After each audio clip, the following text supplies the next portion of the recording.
I'm Steve Van Order, AMP-EFI, DIY AutoTune. And I'm Curtis Warren, DIY. And today we're going to talk about what's coming down the product pipeline. So a lot of times we keep getting a lot of questions, and especially for 2025, right at the beginning of the year. A lot of people want to know kind of what are we working on. We kind of being the new owners, what's kind of the new features or new products that may be coming, different lineups. So we want to kind of discuss some of the upcoming items that are coming. So as part of that, Steve, I know one of the ones that we've had a lot of questions on, but also it was a historical product that did have available but kind of disappeared, and people kept asking, is it ever going to come back again? So can you talk a little bit about EGTs and what may be coming in the future for that?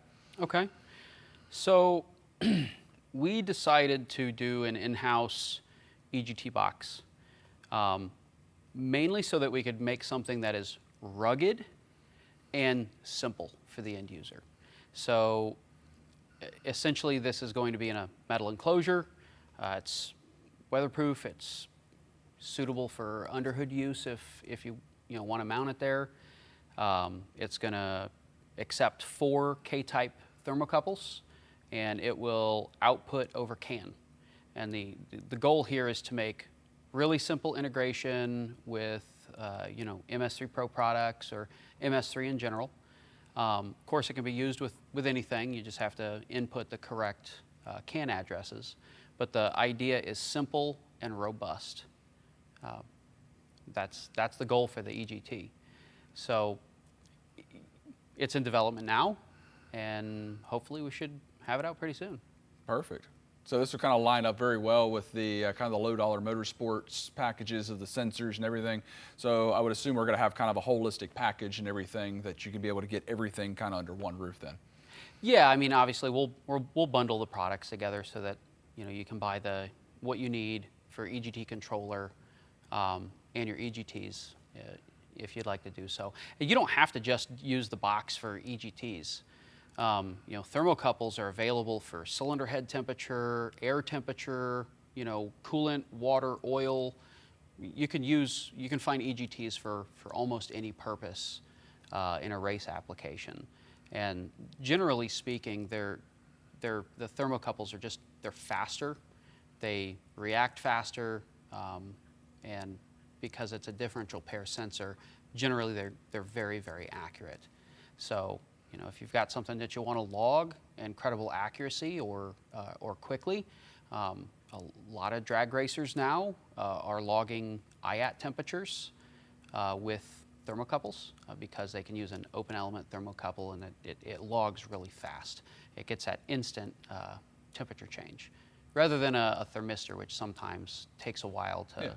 Yeah. So kind of the instant reaction and everything for it. Yeah. Well, it's great to hear that we kind of have something new of that coming down, because I know that's been a discussionary item for years now of having a solution for that. Mm-hmm. So one of the next items that we've had numerous conversations of internally, talking with customers, dealers, a lot of items, is we decided that we wanted to kind of go forward and build out our own wideband. So, Steve, I wanted to have you kind of just discuss a little bit about the wideband that is coming, what is kind of behind the scenes of what's making that thing function, that may be a little bit different than other items on the market, and kind of some little bit more details on it. Okay. Again, the wideband design is rugged. So it's going to be metal enclosure, suitable for installation under hood. And the goal there is, again, something that is very accurate, simple to install, and easy to use. So it's going to have, it's going to be set up for Bosch sensors 4.9. We are looking to support 4.2 maybe in the future. It's got an isolated analog output, which means that it has a sensor ground that goes with the analog output. It's to make sure that if you're bringing your O2 sensor in via analog signal, that it's a clean analog signal and there's no voltage offset issues that users have complained about. Why your gauge doesn't kind of match what's kind of right, coming in. Right. That you see that a lot with with some other products where they don't have an isolated analog output, and the wideband's grounded here, and the gauge is grounded here in the pillar, and then the ECU is grounded somewhere else, and you get a voltage offset across a ground between the devices, and then nothing will read accurately, especially when you're talking about a 1 to 4 volt signal or a 1 to 5 volt signal coming out of the wideband. We're looking to make things easy, accurate for the end user. It'll also be CAN bus capable, so that if you're using our MS3 Pro products or MS3, or really any system that you can accept CAN addresses from, you'll be able to get that signal in via CAN and keep that analog input open for another sensor if you want to do that. Now, when you guys were designing this particular piece, did we kind of do our own chip, or did we actually use some of the original Bosch? You mentioned Bosch earlier, but what kind of route did we go in regards to the processing? So, no matter what, you have to have a processor in the product, right? To do the magic. Yeah. It's an in-house design. We did work with Bosch and get some information directly from them. Not easy to get a hold of Bosch. It was work, but we are using Bosch ICs along with our own processor in the product. It's more expensive to do it that way. It is not the easy button that a lot of people see in a lot of other products, especially your lower cost wideband systems. But it means that we're going to have a more accurate, I say more accurate, but the end goal is to have a very accurate product that appropriately controls the wideband so that you get longevity, so that you get accuracy, and you have a product that's robust that you can rely on for a long period of time. Sounds great. Now, one of the other ones that we've had, I wouldn't call it numerous, but we're definitely going to call it numerous, questions in regards to a product that has been long in the tooth, that has been out there, that a lot of people have asked for, especially the way the new engines have kind of come out and a lot of the swaps that are coming down the pipe. I've kind of heard through the pipeline that you guys have been kind of working on a potential drive-by-wire solution then. We absolutely have. So I can't talk too much about specifics because we haven't put. Absolutely. It is still in development, although. But it is being developed and is something coming. Yes, it is definitely coming. As a matter of fact, if you're of a select couple of dealers or users, you may already be in contact with us about drive-by-wire. We are working with some. We're going to get some controllers in their hands so that we can see if outside users get their feedback on what we've got going on with drive-by-wire and see if they can find anything we didn't find in the testing process. We are definitely not rushing drive-by-wire. This has been going on for a while now, right? We've been doing a lot of internal testing before we were remotely touching dealers. Since we kind of took over here, it was one of those things that we almost immediately gave the green light to for the team to do internally, and that means we've been working on it for over a year now, but we don't want to rush it because drive-by-wire is one of those things where when it works right and it works, it's excellent. But if there is an issue, whether that's a pedal failure, a sensor failure, something going on, we want to make sure that the drive-by-wire controller appropriately deals with that situation and puts itself into a safe mode, limp mode, so to speak. And that's the reason why the drive-by-wire will be its own module. We're doing it that way so that we can make sure that safety is the #1 priority, to make sure that nothing goes wrong, so to speak. When you have a drive-by-wire failure, it can be a really sketchy situation. We know a couple of guys who, professionally race, and we've seen them, or we've sat down with them and they've talked about some of the issues they have where they constantly have to reset to get the pedal to work again, or one where the throttle's stuck open on track and they actually had they stuffed the car, because they had no control over the throttle, and we want to make sure that. So it's more than just kind of a pedal follower. It's way more than a pedal follower. And have kind of multiple different sensor inputs, so it's not safety, one of those. Safety is important, and we care about our customer base and we care about our users, and we want to make sure it's safe when they go to use it. But it's pretty much ready to go. Right now we're just kind of finalizing the user interface, get it out, get some feedback on it. We've had it in our own race cars for a while now. Almost more than 6 months actually. Just doing small hardware changes. We decided to go to a completely different connector. It's going to have a super seal connector on it instead of an amp seal connector. And then, we kind of changed the design again so we could get more inputs. So we got some new features, not just being able to run the throttle. It would probably have some other additional features that really aren't on the market nowadays, but has been significantly asked for to make things simple. I wouldn't say they're not on the market. I would say that not all controllers have those features. Okay. So it's going to have the usual, you can choose your pedal position, pedal versus gear, the basics that you would expect from a drive-by-wire controller. And we also have a blip feature that we're working on currently. That's the newest feature that's currently in development.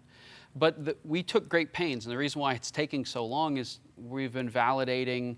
We go to the junkyard and we crawl the junkyard and we grab throttles and pedals out of random cars, and we put those random throttles and random pedals together, and we make sure that the controller will work with pretty much anything that's connected to it safely.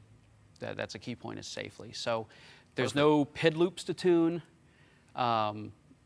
because we've done that. We designed a loop and we did all that work already. And not saying that someone's not going to, you always have somebody that's going to find an application where they need a tweak. Absolutely. But in general, we tried to make it as easy for the end user as possible. Now, with that, I'm assuming that kind of plays into kind of a common theme that we've kind of seen and have discussed a lot, which is kind of a new go-forward platform or an extension of what we've already kind of had in regards to what we're kind of calling our plug-and-play harness lineup. A lot of our customers are liking the new Evo Plus and Evo Plus HC, the minis, but of course the common aspect is always I have a flying lead and I need to be able to get this into my particular car. But it seems to be a lot of swap-related items is growing a lot more. We've always had our plug-and-play lineup, but the swaps is getting to be growing. Mm-hmm. So can you talk a little bit about some of the harnesses that we have in the lineup that we're currently working on now and kind of what's coming down the chain? Yeah, so we've got our LS harness, Coyote harness is coming. That plays in with the drive-by-wire, doesn't it? It does. We are optioning all of the new harnesses that we're making. So when the new LS harness is ready, and the Coyote harness is ready, and the K-Series harness is ready, they are all optioned for both cable or drive-by-wire. So if you get one of the harnesses and you install it, and you want to use drive-by-wire, it's simply a sub-harness change for the throttle connection. And then we have connectors in the harness that you can just plug in the drive-by-wire sub-harness from the drive-by-wire controller to both those connections, and probably one to the CAN bus as well, and then you're set. Now the harness is set up for drive-by-wire. We tried to make that easy, and we're trying to think ahead. We're not going to get everything right, you never do. We know that. But it sounds like we're kind of using the same theme that we kind of historically have always had with the LS side of items. It's going to be covered in Tech Flex for it. It's got the the heat shrink around each one of the junction points in regards to having the labeling. I'm assuming we're kind of follow that same theme, right? We are. We've been experimenting because the harnesses are still in development phase. You know, do we heat shrink all the joints, or do we tape them? I'm really picky, and it's hard for me to find a high temperature tape that I like in a harness. So if it's all about, you know, can the harness be reworked when you do heat shrink? That makes it harder. We're trying to find a nice balance between fit, finish, and usability on the end user. Also, without getting to a point where the harness is so expensive for the end user. So we're trying to strike a nice balance there, because we pride ourselves in putting out nice products and nice looking products. So hopefully we'll be able to find a nice balance, and we'll be relying on our customer base to give us feedback on that. Now, when you're designing these particular pieces, the goal out of this is to take advantage of all features of that engine. So I'm assuming with the Coyote, and especially with the K series that you talked about, they all have VVT on it. So I'm assuming we're going to pair those items up with the appropriate ECUs, that you don't have to lock cams or do any kind of magic with that, and actually take full advantage of them. That's correct. So the Coyote harness will be matched with the Evo Plus HC. There's a ton of I/O on the Coyote. There's 4 cam sensor inputs. There's 4 VVT outputs. You know, it's a V8, so you got 8 injectors, 8 spark channels. We've optioned, all the harnesses are optioned with a connector for fuel pressure and flex fuel, oil pressure sensor. The IAT sensor is now on an adapter harness, so that you can cut and pin it to the 2-pin DTM connector, you know, kind of find your own length. That's one of the things I don't like about a lot of drop-on harnesses, is I always seem to need the intake air temperature sensor somewhere that it's not optioned for. Yeah. So we went ahead and did that ahead of time. You know, but we're trying to make it to where the harnesses are nice, good fit and finish, they're optioned well, and really trying to think ahead for what users will actually want or need. And again, as the customers give us feedback, we'll adjust as we go. Yeah, so it sounds like the main goal that we kind of try to have with this particular product line is trying to make it simple for the customer to take the actual ECU and the harness and put it into their project, and not have to spend weeks, if not months sometimes, because we know how it is. We'd only get so much garage time. And try to get these projects up and off the ground and make it a lot simpler for them, but also have a nice fit and finish feel. So the last kind of item that I know that we've kind of bounced around different pieces, I was curious if we kind of picked it up or not, because we've been hearing a lot more about traction control, launch control, trying to bring in more speed type inputs into the system. Are we going to have something for a solution for guys with this? So depending on the type of racing you're doing, you know, sometimes you only need 1 speed input for, you know, like drive shaft speed. Sometimes you need 4 or 2. 2 is the minimum really for traction control. You need a driven wheel and an undriven wheel. For non-drag racing traction control, I should say, there's a bunch of features in there that, depending on what you decide to use. Our MS3 Pro Mini is an excellent ECU, but you get to a point where you kind of run out of speed inputs if you're doing a multi-cam motor, where you have multiple frequency inputs for the cams. And so we've designed a 4-channel speed box. And essentially what this does is allows you to bring 4 speed sensors in and then output them via CAN to a device of your choice. We're going to make it easy on MS3 Pro products, just like all of our other new CAN-enabled devices. We're looking in the future to where they're easy, one-click setup. And the goal there is to just kind of give people options to expand for the type of I/O that they need. So the ECU, you know, you can buy an entry-level ECU, and through these products, you can continue to grow with it. Because if you start out with an MS3 Pro Mini, it is incredibly capable ECU for its form factor, but it does have a lower I/O count. But these add-on boxes can be used to increase that I/O drastically, like our dash product. DDEFI dashes can be added, and they have a ton of I/O. A lot of people choose to install one of our dash products because it's got all the extra analog and digital inputs and speed inputs, and they simply pipe that into the MS3. Which kind of flows with that same kind of common theme of the plug-and-play aspect. So tying into a lot of the common race vehicles a lot of people are using, and now they can really just basically double a lot of times their I/O and the visibility aspect of what's going on. It's really nice to be able to bring these inputs in, but also being able to display them as well, it sounds like. Yeah, really that's the goal, is to come out with products people want. Makes it easy, robust. When I say robust, I mean that, it's weatherproof, waterproof, metal enclosure, don't have to worry about it getting damaged. You can mount it anywhere. So we're trying to make it easy on the end user. And the reason why we went with like a 4-channel EGT box is because you can mount one on each side of the engine. This way EGTs don't have to cross over, you don't have to use extension cables, just trying to be thoughtful in the way that we're doing our design. Sounds great. Well, wanted to have you guys be able to kind of go over kind of the new updates of items that are coming. There is more behind the scenes. We just kind of can't talk about those right now, but the ones that we kind of went over today are the ones that are in a kind of final type pieces that are getting ready to come out, but also mainly wanted to be able to address a lot of the questions and feedback that we've kind of heard from others about, hey, are these things ever going to come out? What's kind of happening? What are you guys kind of working on? Thank you for joining us. If you have any questions, feel free to reach out.